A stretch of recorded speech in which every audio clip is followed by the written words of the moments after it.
महर्षि मार्कंडेय बोले, सूर्य के पुत्र सावर्णी की उत्पत्ति कथा विस्तार पूर्वक कहता हूँ, सुनो। सावर्णी महामाया की कृपा से जिस प्रकार मनवंतर के स्वामी हुए उसका भी हाल सुनो। पहले सर्वोचित नामक राज्य था। वह प्रजा को अपने पुत्र के समान मानते थे, तो भी कोला विध्वंसी राजा उनके शत्रु बन गए। दुष्टों को दंड देने वाले राजा सूरत की उनके साथ लड़ाई हुई। कोला विध्वंसियों के संख्या में कम होने पर भी राजा सूरत युद्ध में उनसे हार गए। तब वह अपने नगर में आ गए। केवल अपने देश का राज्य ही उनके पास रह गया और उसी देश के राजा होकर राज्य करने लगे, किंतु उनके शत्रु ने उन पर वहां आक्रमण किया। राजा को बलहीन देखकर उसके दुष्ट मंत्रियों ने राजा की सेना और खजाना अपने अधिकार में कर लिया। राजा सूरत अपने राज्याधिकार को हार कर शिकार खेलने के बहाने घोड़े पर सवार होकर वहां से एक भयंकर वन की ओर चल गए। उस वन में उन्होंने महर्षि मेधा का आश्रम देखा। वहां मेधा महर्षि अपने शिष्य तथा मुनियों से सुशोभित बैठे हुए थे। वहां कितने ही हिंसक जीव परम शांति भाव से रहते थे। राजा सूरत ने महर्षि मेधा को प्रणाम किया और महर्षि ने भी उनका उचित सत्कार किया। राजा सूरत महर्षि के आश्रम में कुछ समय तक ठहरे। अपने नगर की ममता के आकर्षण में राजा अपने मन में सोचने लगे, पूर्व काल में पूर्वजों के जिस नगर का पालन किया था वह आज मेरे हाथ से निकल गया। मेरे दुष्ट एवं दुरात्मा मंत्री मेरे नगर की अब धर्म से रक्षा कर रहे होंगे या नहीं। मेरा प्रधान हाथी, जो कि सदा मदद की वर्षा करने वाला और शूरवीर था, मेरे वेरियों के वश में होकर न जाने क्या दुख भोग रहा है।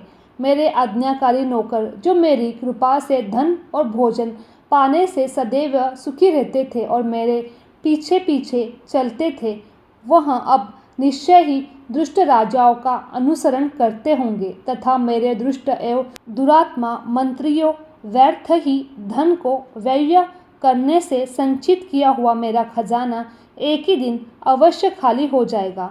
इस प्रकार की बहुत सी बातें सोचता हुआ राजा निरंतर दुखी रहने लगा। एक दिन राजा सूरत ने महर्षि मेधा के आश्रम निकट एक वैश्य को देखा। राजा ने उससे पूछा, भाई तुम कौन हो?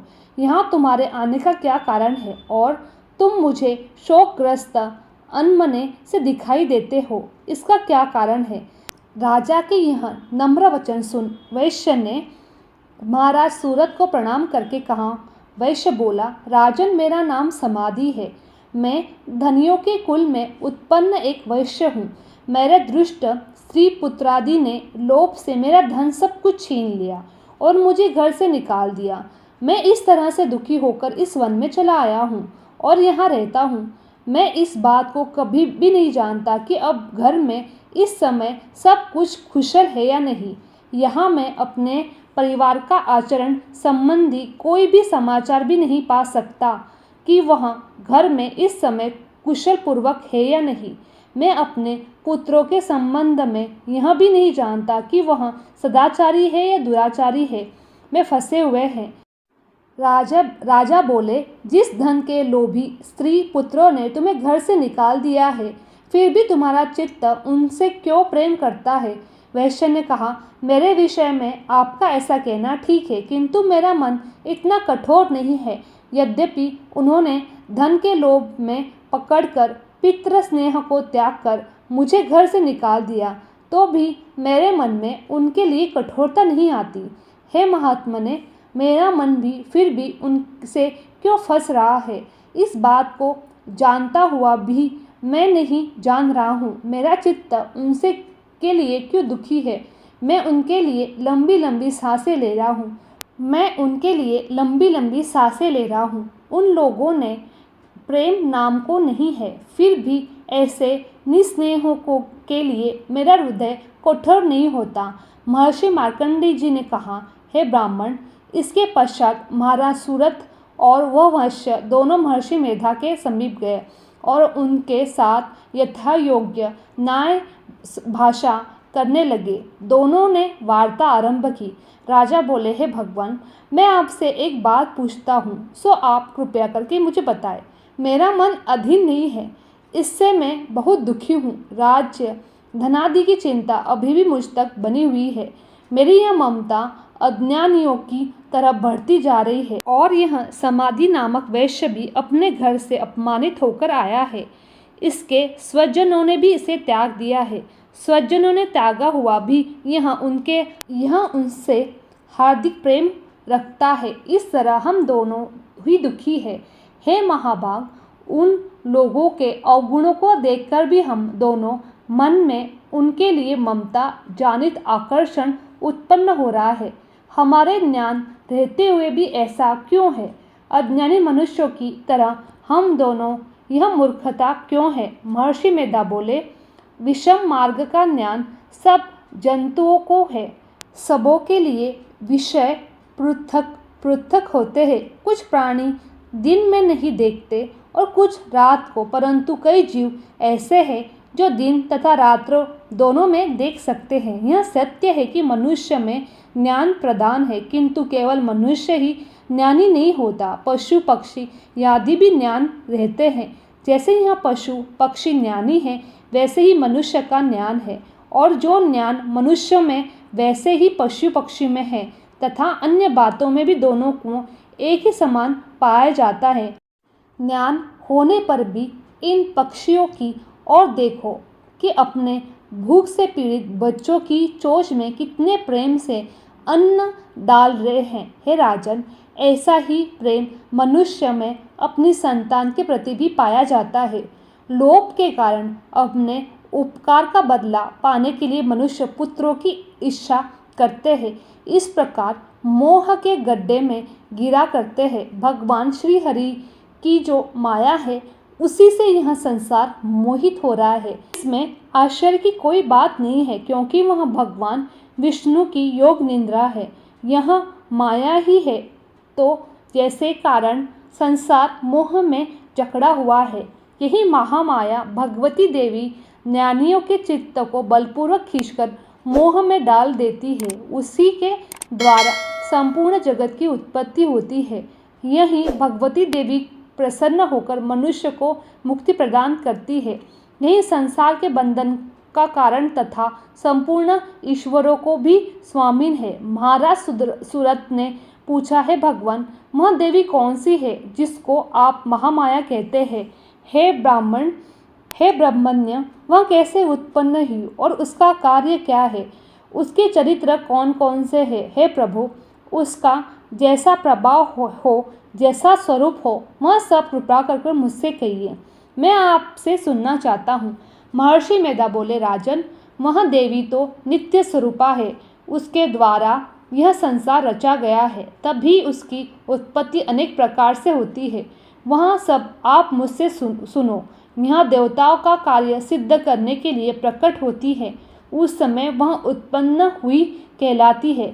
संसार को जल में करके जब भगवान विष्णु योग निद्रा का आश्रय लेकर शैया में सो रहे थे, तब मधुकैटभ नाम के दो असुर उनके कानों के मेल से प्रकट हुए और वह श्री ब्रह्मा जी को मारने के लिए तैयार हो गए। ब्रह्मा जी ने जब उन दोनों को अपने और आते हुए देखा, तो यह भी देखा कि भगवान विष्णु योग निद्रा का आश्रय लेकर सो रहे हैं। तो वह उस समय श्री भगवान को जगाने के लिए उनके नेत्रों में निवास करने वाली योग निद्रा की स्तुति करने लगे। श्री ब्रह्मा जी ने कहा, हे देवी, तुम ही स्वाहा, तुम ही स्वंदा और तुम ही वषटकार हो। स्वर भी तुम्हारा ही स्वरूप है। तुम ही जीवन देने वाली सुधा हो। नित्य अक्षर प्रणव में अकार, उकार, मकार, इन तीनों में माताओं के रूप में तुम ही स्थित हो। इनके अतिरिक्त जो भी बिंद पथ अधर्म मात्रा है, जिसका ही विशेष रूप से उच्चारण नहीं किया जाता है देवी, वहाँ भी तुम ही हो। हे देवी संध्या, सावित्री तथा परम जननी तुम ही हो। तुम इस विश्व को धारण करने वाली हो। तुमने ही इस जगत की रचना की है, तुम ही इस जगत का पालन करने वाली हो, तुम ही कल्प के अंत में सबको भक्षण करने वाली हो। हे देवी, जगत की उत्पत्ति के समय तुम सृष्टि रूपा होती हो, पालन काल में स्थित रूपा हो, कल्प के अंत में सहार रूप धारण कर लेती हो। तुम ही महाविद्या, महामाया, महामेधा, महारात्रि और मोहरात्रि हो। श्री ईश्वरी और बोध स्वरूपा बुद्धि भी तुम ही हो। लज्जा, पुष्टि, तुष्टि, शांति और क्षमा भी तुम ही हो। तुम खंडक धारिणी, शूल धारिणी, घोरस रूपा तथा गदा, चक्र, शंख मनुष्य को धारण करने वाली हो। बाण, शिबुंडी और परिक यह भी तुम्हारे ही अस्त्र है। तुम सौम्य सोमांतर हो। यही नहीं बल्कि जितनी भी सौम्य तथा सुंदर वस्तुएं संसार में हैं, उन सब के बढ़कर तुम सुंदर हो। पर और अपर, सबसे पर रहने वाली सुंदर तुम ही हो। हे स्वरूपे देवी, जो भी असत पदार्थ है उनमें जो शक्ति है वह तुम ही हो। ऐसी अवस्था में भला तुम्हारी स्तुति कौन कर सकता है। इस संसार की सृष्टि, पालन और सहार करने वाली जो भगवान है, उनको भी जब तुमने निद्रा में वशीभूत कर दिया है, तो फिर तुम्हारी स्तुति कौन कर सकता है। मुझे भगवान विष्णु तथा भगवान शंकर को शरीर धारण कराने वाली तुम ही हो। तुम्हारी स्तुति करने की शक्ति किसमें है। हे देवी, तुम तो अपने इन उदार प्रभाव के कारण ही प्रशंसीय हो। मधु और कैटम जो भयंकर असुर है, इन्हें मोह में डाल दो और श्री हरि भगवान को भी जल्दी जगा दो। उनमें इनको मार डालने की बुद्धि भी उत्पन्न कर दो। महर्षि मेधा बोले, हे राजन, जब ब्रह्मा जी ने देवी की इस प्रकार स्तुति करके भगवान को जगाने की तथा मधुकेटुम को मारने के लिए कहा, तब भगवान विष्णु के नेत्र, मुख, नासिका, बाहु, हृदय वृक्ष स्थल से निकल ब्रह्मा जी के सामने खड़ी हो गई।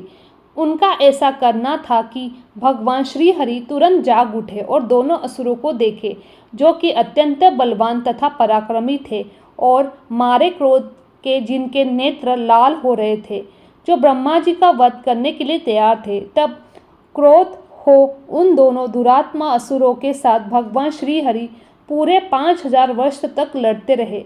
एक तो वहाँ अत्यंत बलवान तथा पराक्रमी थे, दूसरी महामाया ने भी उन्हें मोह में डाल रखा था।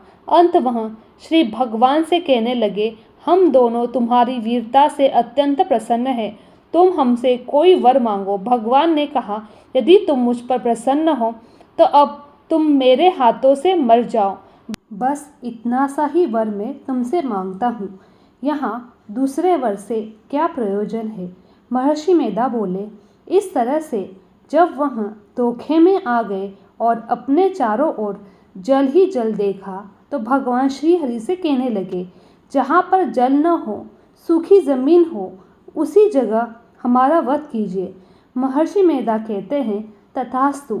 यह कहकर भगवान श्री हरि ने उन दोनों को अपनी जांघ पर लिटाकर उन दोनों के सर काट डाले। इस तरह से यह देवी श्री ब्रह्मा जी की स्तुति करने पर प्रकट हुई थी। अब तुमसे उनके प्रभाव का वर्णन कहता हूँ। इस तरह से यह देवी ब्रह्मा जी की स्तुति से प्रकट हुई थी। इति श्री पहला अध्याय समाप्त।